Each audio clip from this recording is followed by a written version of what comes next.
That was a very peaceful meditation. Now,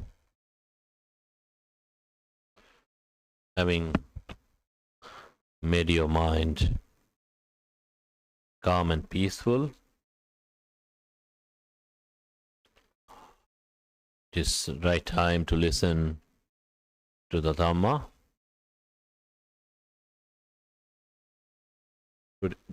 Today,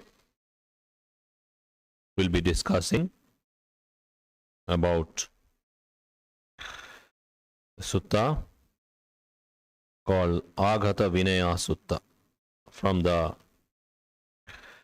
Anguttara Nikaya, Book of 5, how to subdue our hatred, how to control our anger and hatred.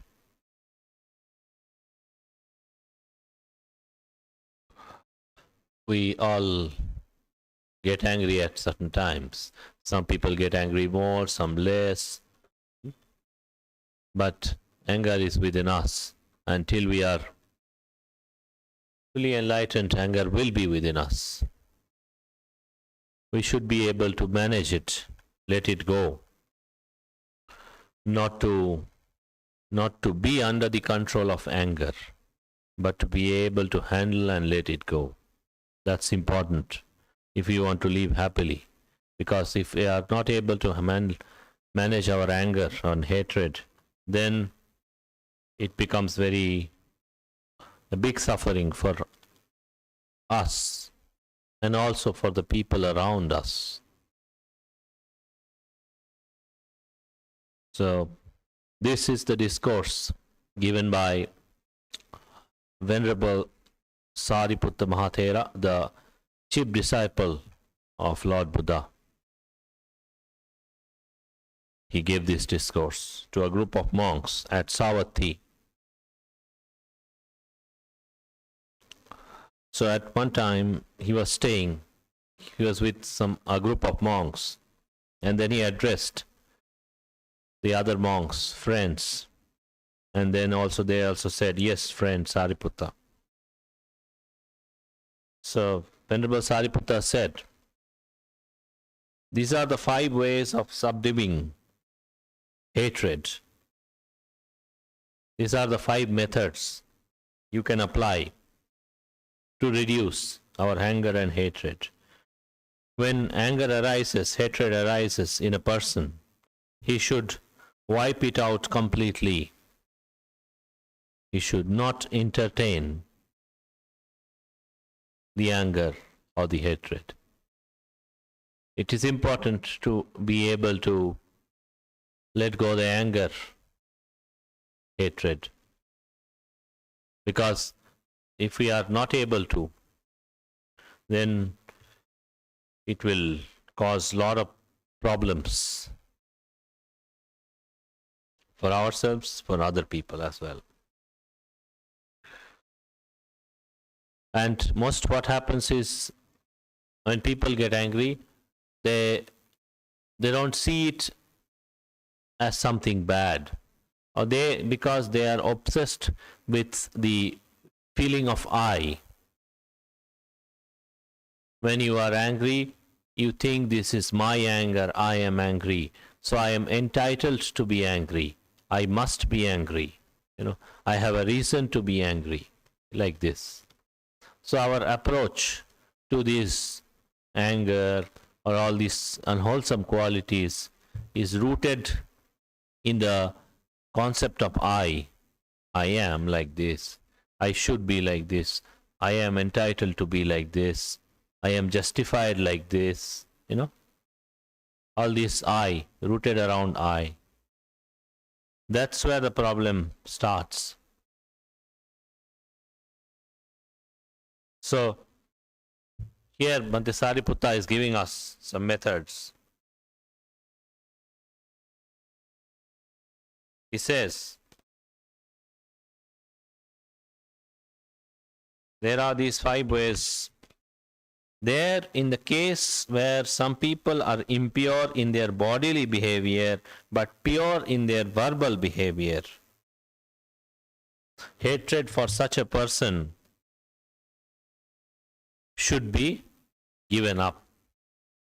Somebody who is not having, their bodily actions are not good.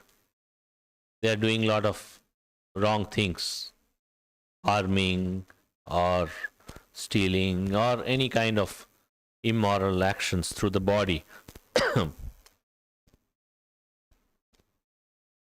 But their verbal actions, their speech has some goodness. Maybe they tend to speak the truth.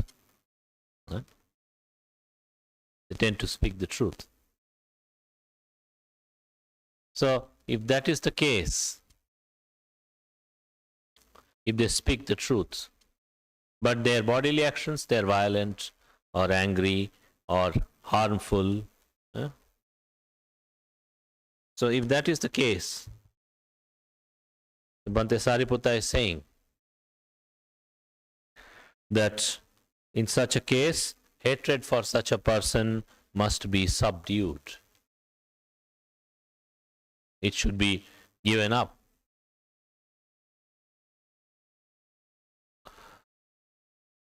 So here every step, all these 5 steps, 5 different ways, Bhante Sariputta has suggested to reduce our anger, and in at every step, how he has said, looking at something good or positive in that other person or in the situation itself.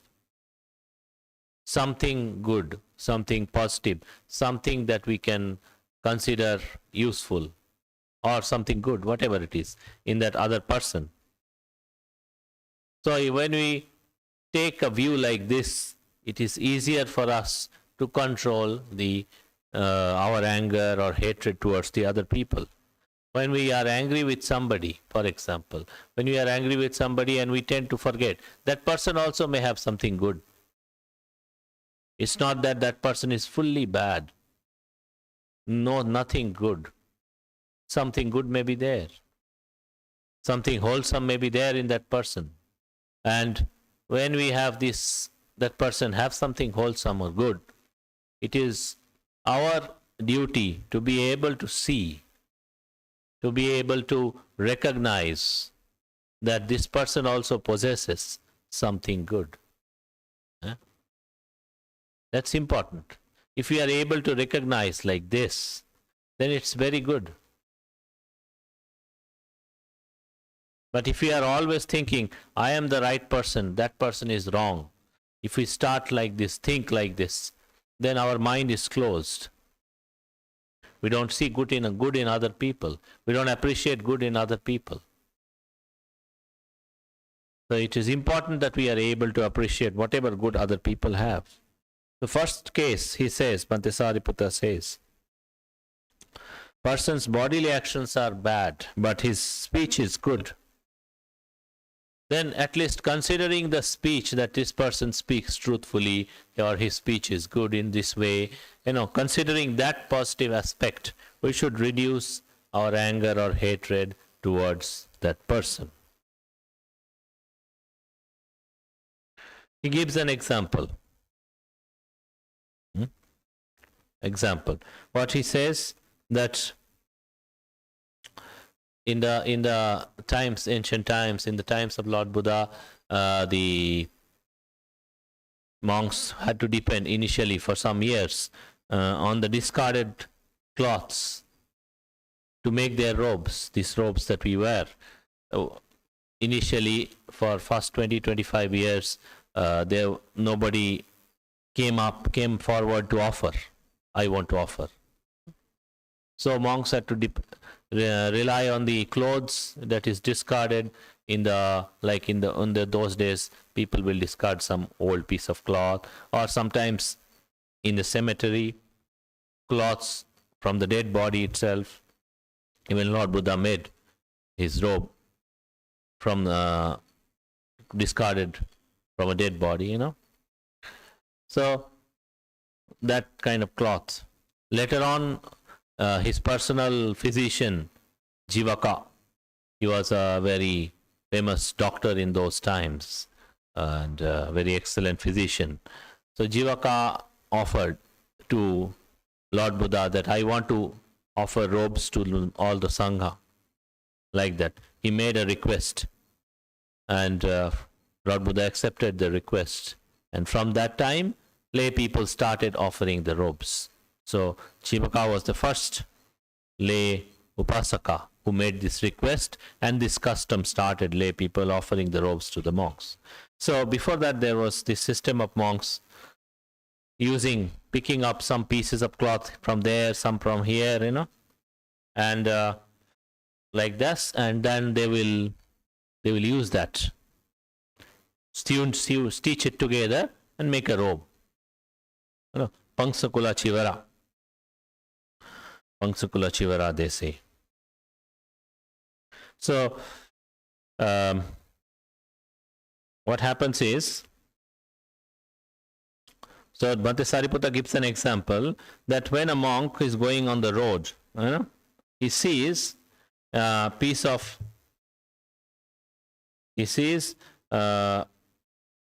cloth.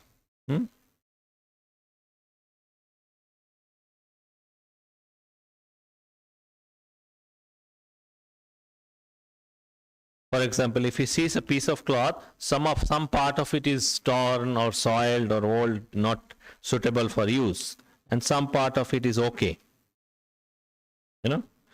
So what he does is,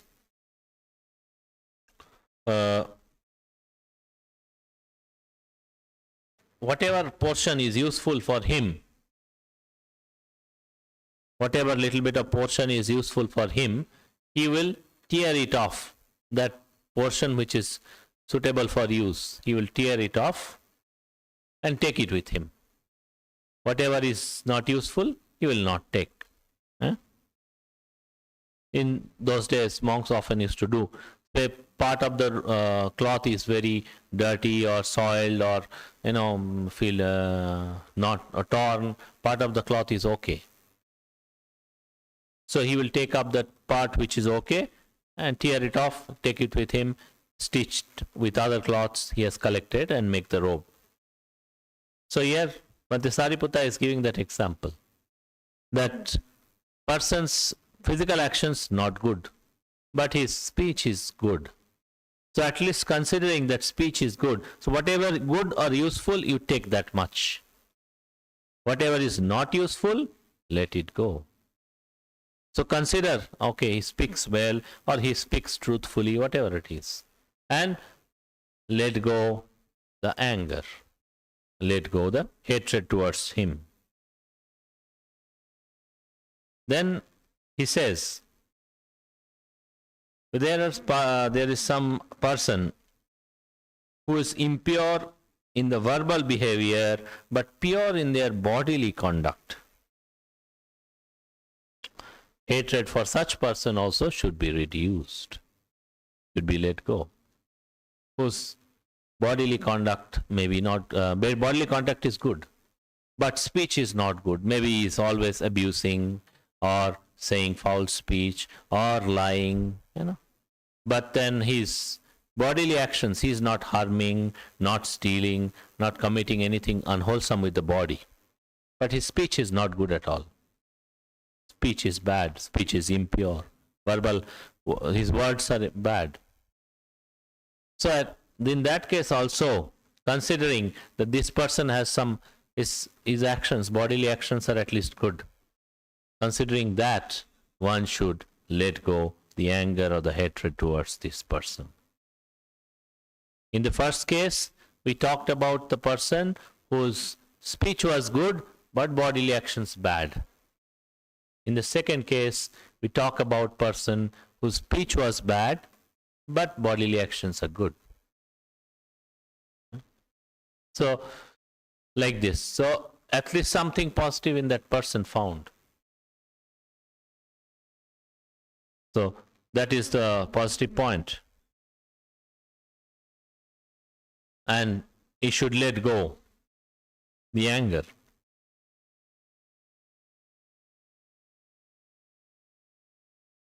Here also he gives an example. person who is impure in his verbal behavior and but pure in his bodily conduct. How? He gives an example. How should one let go the anger? Just as when there is a pool overgrown with slime and water plants, there's a pool of water. You know, sometimes you have seen in the villages, in the roadside, in the ancient times it was very common, which is filled with a lot of water plants and slime. And then the person, there's one person who's walking for a long time, maybe in the hot sun, and exhausted, trembling, and very, very thirsty. He needs to drink some water, very, very thirsty. He would jump into the pool, part the slime and water plants with both hands. So he will go into the pool, and whatever water plants and slime, he will remove with his hands. Yeah? And with his hands, cupped hands, drink the water and go his way, because he is so thirsty that if he does not drink water, he will die, or he will fall sick. He might have a lot of physical difficulties. You know, sometimes people are walking for a long time in the hot day or hot sun, and they are very thirsty, or they are almost dehydrated, you know. So they need to drink some water. So this person, he finds a pool of water which is not very clean, water plants and, you know, moss and this and that is. So he will remove it with the hand. Whatever water is little better, he will drink with his hands and go. Like that. So he will somehow quench his thirst. You know, somehow manage to survive for that time. So like this he gives example. See, every example he's giving is saying, earlier case what he said, a piece of cloth which was very bad, but part of it was good, and he could take that only that much. And in this case he says this pool of water which is not very clean, but then at least something is there I can drink. So he takes that much water and drinks and goes. So looking at taking whatever possible, whatever good you can take out of even a not so good situation. You know, situation is not so good, but something even within that also you can get a little bit of good something out of that. That approach. Sometimes, you know, we try to do things in our lives, and when we try to do, it may go right, it may not go right, it may go wrong also at times, or it may go partially wrong. Maybe we are successful in certain aspects, we are not successful in certain aspects, you know. So whatever we are successful, that much is good. Wherever we are not successful or not able to do, to that extent we can learn, these are the mistakes I make. This is where I need to be more careful. This is where I need to do something. This is where I am failing. So looking at something in a realistic, positive but realistic way. You know, positive but realistic way. So too much of, like some people are like this, in the name of being positive, they go beyond the limit, you know. Some people are, everything will be good, everything will be perfect. That is also one type of wrong understanding or wrong approach towards things. If things are bad, we should acknowledge they are bad. Simple. They're bad, okay, no problem. We acknowledge bad is bad. But in that bad, something good can be there. It's not that it is fully bad. Maybe something good is there. Something good I can learn. Something good I can use in my life out of that bad situation. So you don't say bad things are always good. Bad things are bad sometimes, but that's okay. Now, in that bad thing itself, there can some good can be hidden. Look for that hidden good thing. So being realistic, being positive, but in a realistic way. And some people are so negative that everything happens. No, this they will always look for the drawbacks. People, if you are trying to solve a problem, any problem in your life, if you are trying to solve a problem, you must understand you should look for a solution.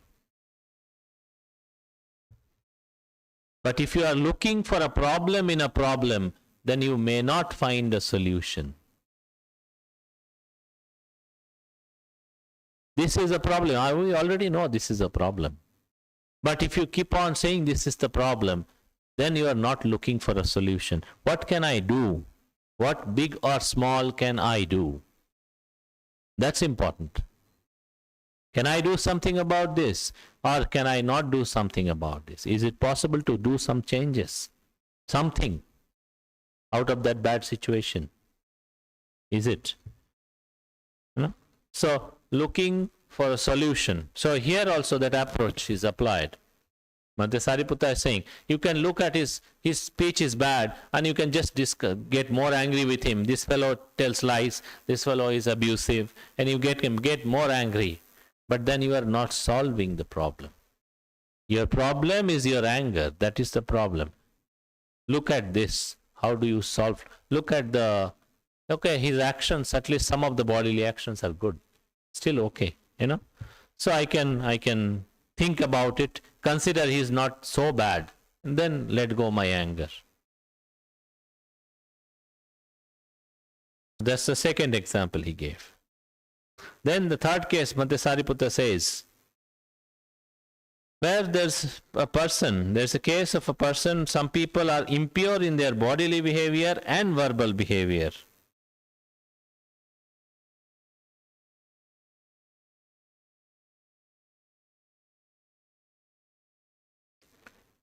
Impure in their bodily behavior and verbal behavior.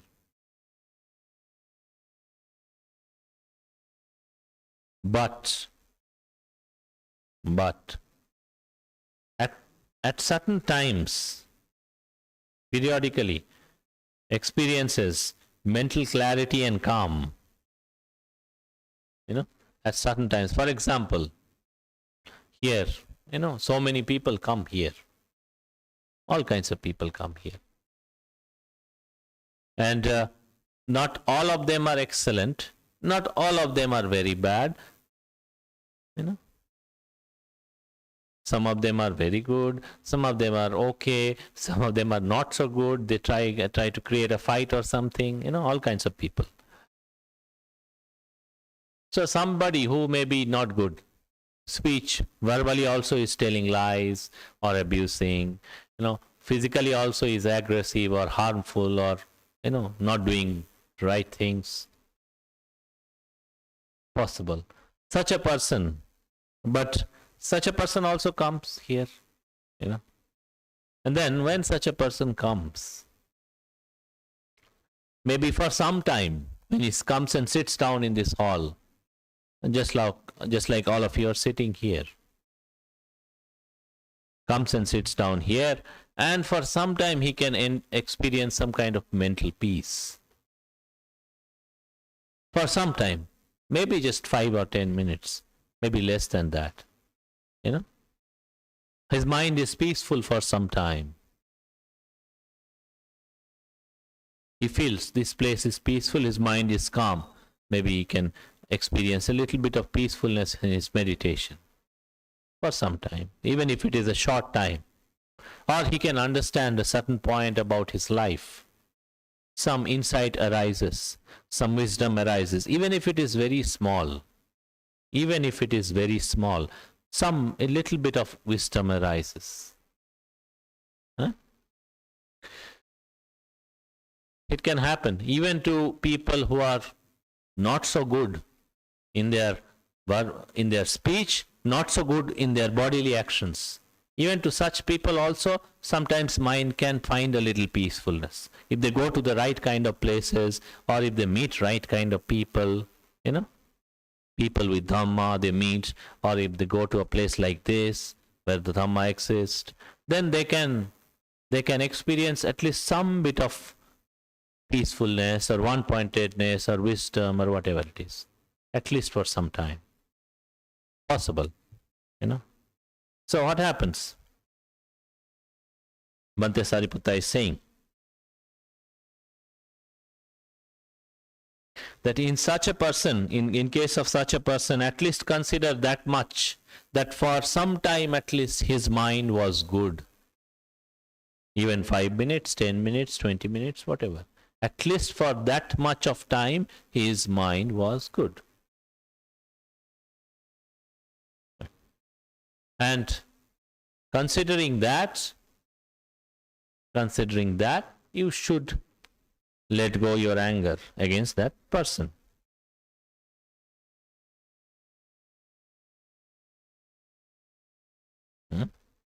At least that much of goodness you consider. He gives an example here for the third category of persons. Just as when there's a little puddle, like in the now also, or in the ancient times, there'll be like a lot of puddles on the road, small like puddles containing water, little bit of water. Or sometimes these cows will walk on the earthen normal village roads, and when they are walking, they will create some kind of small water hole, some small puddle kind of thing they will create. So if there is a puddle like that, and a person who comes along burning with heat, covered with sweat, his full body is burning with heat, it's very hot and full of sweat, exhausted, maybe his body is almost getting dehydrated, exhausted, trembling and thirsty, he is about to fall down. The thought would occur to him, this little puddle is there. If I try to drink water using my hands, or try to use in my hand with my hand, then I will shake the water, because the water is little bit, very little water is there, and then all the small particles, sand and everything will come up. It will be unfit for drinking.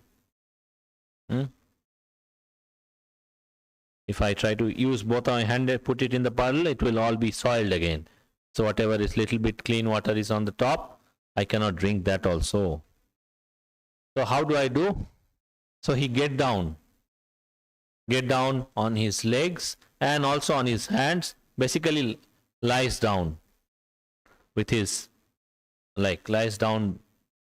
face downwards, and then he drinks the water from that puddle. Drinks just like a cow. He says this, just like a cow, he drinks the water, and then go away. In the same way, when our individual is impure in his bodily behavior and verbal behavior, but periodically experiences sometimes mental clarity or calm and insight, clarity and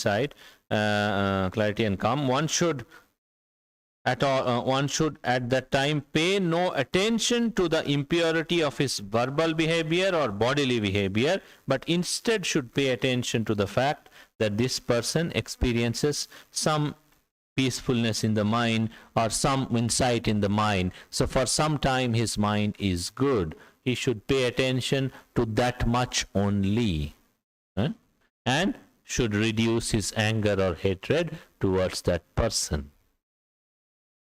Okay. So he gives a situation where it is almost nothing good, almost nothing, only little bit of, rarely, sometimes his mind becomes a little peaceful. Other times whatever he does is bad, whatever he speaks is bad. But then also Bhante Sariputta is saying, at that moment, pay no attention to the thing that his speech is bad, bodily actions are bad, but pay attention to only that much. At least for some time, his mind becomes good. His mind becomes peaceful. His mind has some wisdom, at least for some time. Even if it is a short time. And considering that aspect of that person, we should try to reduce our hatred or anger.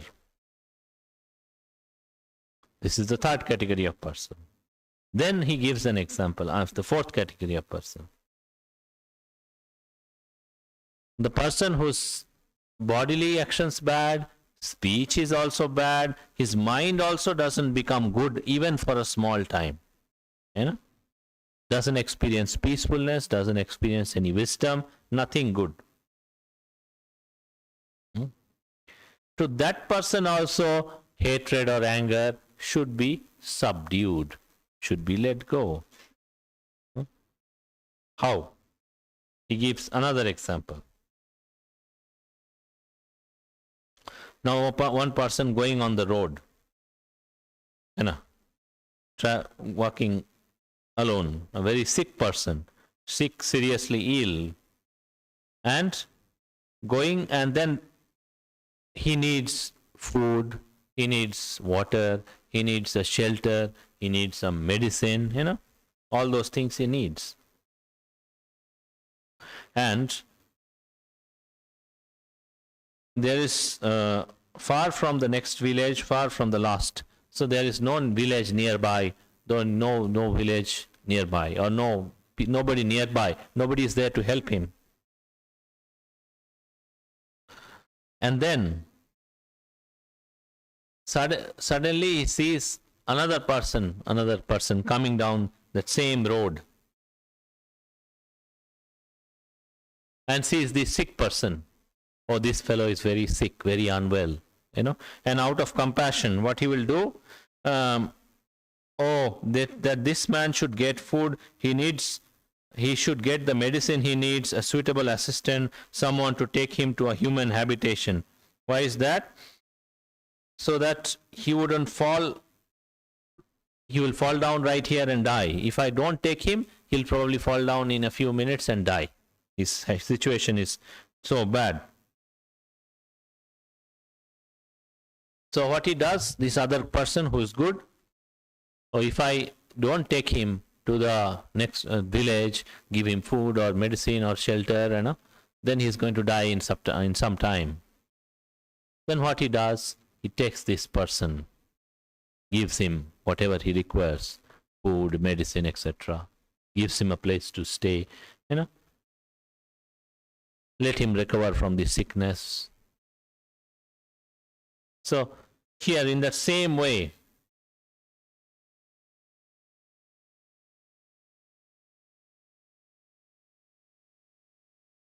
when a person whose bodily actions bad, whose verbal actions bad, whose mind never becomes good even for a short time, but then the other person who's getting angry should out of compassion think towards that bad fellow, we should think like that, Oh, this man has no goodness. His bodily actions are also bad, his physical actions, his speech is bad, his mind also never becomes good,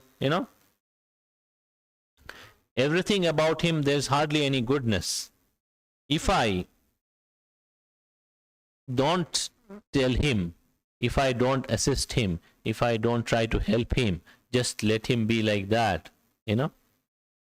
then if I don't, or if I do things in a way which will increase his unwholesome tendencies, like he is anyways bad and I am also getting angry and fighting with him, this will not reduce his unwholesome tendencies.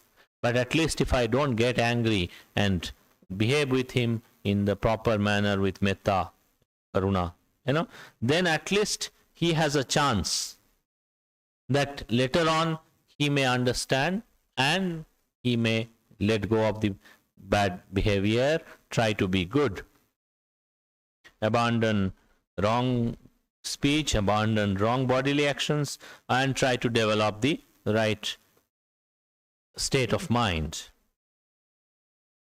Because if that doesn't happen, if I let this person be is already bad, and if I let him be more bad, worse, then he will live like this in a very horrible, in a wretched way, suffering, continue in his suffering, and after he passes away, he'll be reborn in a very horrible place. But if I at least give him a chance to be good, or not to provoke his unwholesome tendencies, try to behave in a way that his unwholesome tendencies would come down, at least try to behave in a way, then future he may change, something good may happen, he may improve. So give him the out, just try to give that person that opportunity out of compassion.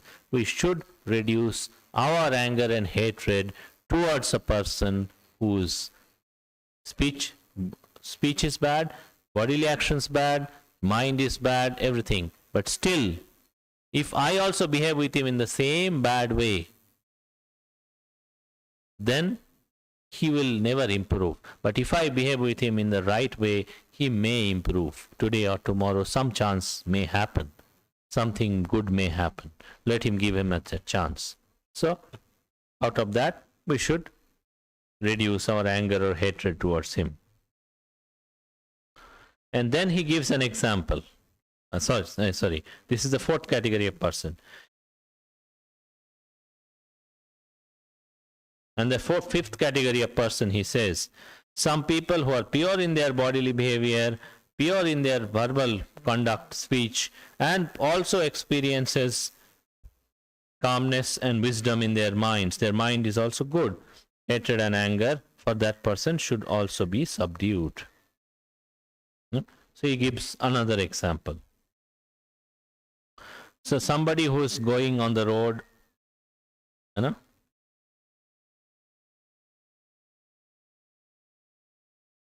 just when there is a pool of clear water, sweet, cool and nice, clean, with gently stopping banks, shaded on all sides by many kinds of trees. Person who is coming with thirsty, his body is burning with, and he's very thirsty and exhausted, and he sees that nice clean pool, and then he sits down there and drinks the water, sits down, or maybe take bath also, and then sits under the shade of the tree. So similarly, one person whose bodily actions good, speech is also good, and his mind is also good, to that person also, if we get angry, then we should consider, we should try to take benefit out of that person. His sila is good, his speech is good, his mind is good. Instead of getting angry with him, I should try to. That's why he gives, sits under the shade of the trees, means trying to get benefit out of that good person. Drinks the water and sits there in the shade. So try to take benefit out of that person, and not to, if we see such a nice place, instead of maybe something, maybe a little bit here and there, and we outright reject, no, I will go, nothing good, and just go, then we will only lose. This place is good, this available water is good, place to rest is there, everything we reject at one go, then we are going to lose, So like that, Bhante Sariputta is giving example. So he should use and let go the anger towards such a person. So these 5 types of persons. One whose speech is not good but bodily actions good. Another is whose speech good but bodily actions not good. Another is speech and bodily actions both are bad, but sometimes his mind becomes good even for a short time. Fourth person, speech is not good, bodily actions also not good, his mind also doesn't experience any goodness or any wisdom or any calmness or anything, And the fifth category, Was bodily actions also good? Speech is also good. Mind also experience. Mind has a lot of wisdom and good qualities. So these 5 categories of person. And he gives example in each case. How do you look at the positives? How do you look at the bright side of every situation? And let go the anger. These are the 5 ways of subduing hatred and clean the mind out of hatred. So, because we can, when we are, just as I said at the beginning, when we get angry, we say, I am angry, I am justified in getting angry, I am entitled to my anger, all kinds of justifications we give. And then when we give those justifications, it is not anything great we are doing to ourselves. We are enhancing the view, I am there, I am good, I am like this, I am like this, I am like that. So this concept, the wrong view of I, we are enhancing the false view of I. Our I-ness or self-view only increasing. Our wisdom is not increasing. But these methods, Bhante Sariputta has said, looking at the situation in a wise and in a practical way. Whatever good you see, you appreciate at least that much goodness. It is a very, very wonderful quality. When we are able to appreciate big or small, whatever good qualities in a person, big or small, whatever good qualities in a person, it is our goodness we must understand. We are appreciating something good in another person means we at least acknowledge this is good behavior, this is good practice, this is good conduct, this is something good. We are able to acknowledge goodness. So we also have a chance to get the same goodness. We also have a chance to develop the. But if we are unable to acknowledge goodness in other person, even if it is small, which means good thing we don't accept as good. No, this is not good, that is also not good, everything is not good. Then, if we don't accept the good as good, is there a chance that we will become good? No.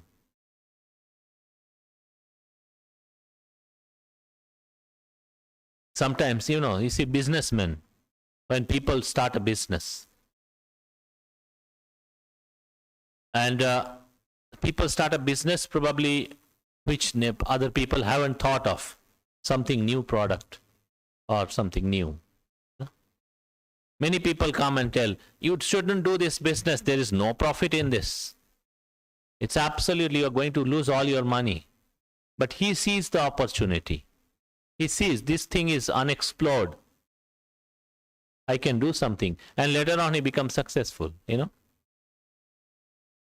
Nowadays, so many new products and services coming up. Earlier, people may not have thought. But some of them are doing well also. Some of them are being profitable, running, getting money, profits, So which means, sometimes we are able to see something good or bright in a situation. Other people may not. But if we are just outrightly rejecting that thing, we are only going to lose. But that person who can see an opportunity here also is the wise person. So here Bhante Sariputta is saying, look at the opportunity to develop yourself in this way or in that way, where you find something very good also or something very bad also. Look at something good in all situations. First of all, when we look like this, we are able to recognize something that is good. So it is good for us to recognize the goodness. Secondly, when we look like this, automatically we are not thinking, so and so is bad, I am good. We are not thinking like this. When you think like this, so and so is bad, I am good. He is doing wrong things, I am doing right. So all the time if we think like this, then we always thinking I, I am like this, I am. So the concept of I, the wrong understanding, wrong view of I will strengthen. The self-view, view of I will grow. It will never reduce. But when we look at the situation in this way, then we are reducing our view of I. We are not paying attention to the I. I am good, he is bad. People tend to be very simple in their judgments. It's not always like this, We should always be open to something positive or something good possibilities in a situation. Something can happen, So, I am good, he is bad, it's very simple, but that's not very wise. That's the only problem. That's not very wise. And if we are not being wise, we will only lose ultimately. So these 5 examples, whether the person is very good or very bad or somewhat little good, little bad, in every situation, whatever bright we consider, whatever good we consider, and then let go of our anger and hatred, then we will be the one who is gaining wisdom, gaining right understanding, letting go of our hatred, losing our unwholesome tendency. We will be the one who is going to gain. So ultimately, spiritual life is about gaining the right things and losing the wrong things. Letting go of our unwholesome tendencies, gaining the right tendencies, taking them to the highest level. So we have to lose something. What we lose? The wrong attitude, wrong understanding, wrong approach, wrong behavior. What we gain? Just the opposite of these things. Right understanding, wisdom, right behavior, right approach. That's what we gain. We gain something, we lose something. What we gain is for going upwards. What we lose is to stop going downwards. This is the spiritual life. Each one of us have to do it within themselves. Each one of us. It's not something I can do for you, you can do for me. There is no such thing. Each one must do their work every day, little by little. But anger and hatred is such a... so many people suffer from anger issues. Within the family, everywhere. And if you are able to manage this, at least to some extent, that's such a blessing, no?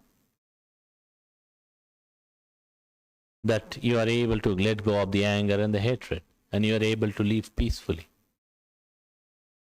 So these 5 ways you must contemplate again and again, and maybe later on, if you find time, you can read this sutta also, given by Venerable Sariputta, the chief disciple, Aghatavinaya Sutta, Subduing Hatred. How to subdue our hatred and anger. So here we conclude the discourse.